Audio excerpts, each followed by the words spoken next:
God created marriage for the purpose of family, love, and procreation. Incredibly, well, on Larry King, though, he told the CNN audience that he never once issued a statement or gave an endorsement of Prop 8. I am not an anti-gay or anti-gay marriage activist. Never have been, never will be. During the whole Proposition 8 thing, I never once went to a meeting, never once issued a statement, never once even gave an endorsement in the 2 years Prop 8 was going.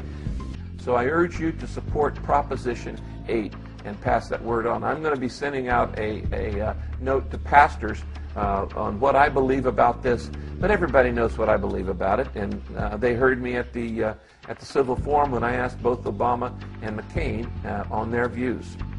I am not an anti-gay or anti-gay marriage activist. Never have been, never will be. During the whole Proposition 8 thing, I never once went to a meeting, never once issued a statement, never once even gave an endorsement in the 2 years Prop 8 was going.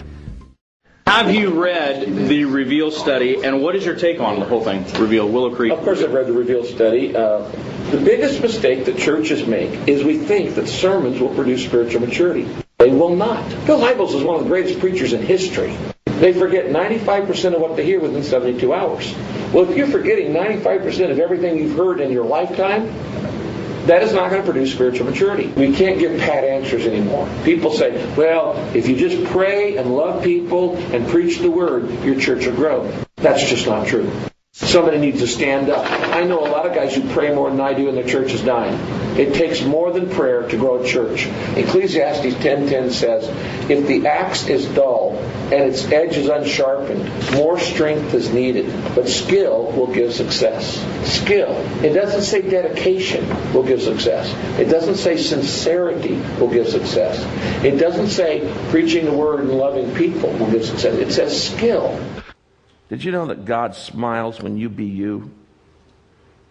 When my kids are little, they're all grown now, I have grandkids. I used to go in and sit on the side of their bed, and I used to watch my kids sleep. And I just watched their little bodies rise and lower, rise and lower. And I would look at them and go, this is not an accident. Rise and lower.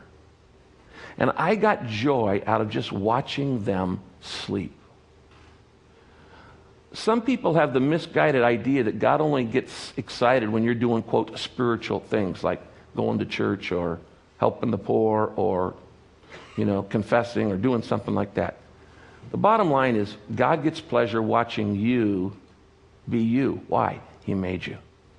And when you do what you were made to do, he goes, that's my boy. That's my girl. You're using the talent and the ability that I gave you.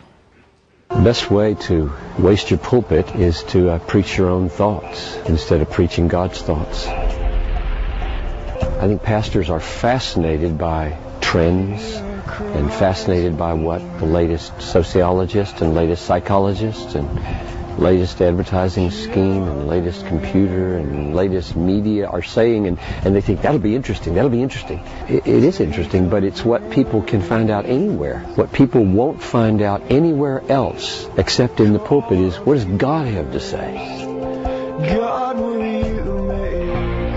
Bring God to bear. Bring God's word to bear on every problem, whether it's what the media are saying or sociologists are saying or psychologists are saying.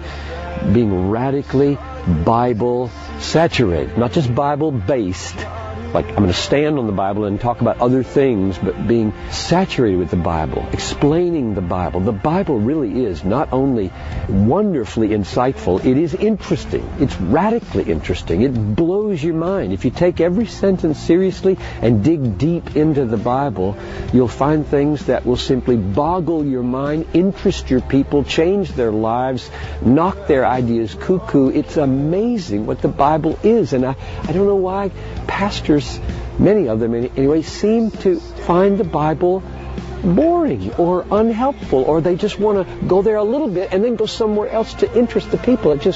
Why would you do that? But skill will give success. But skill will give success. But skill will give success.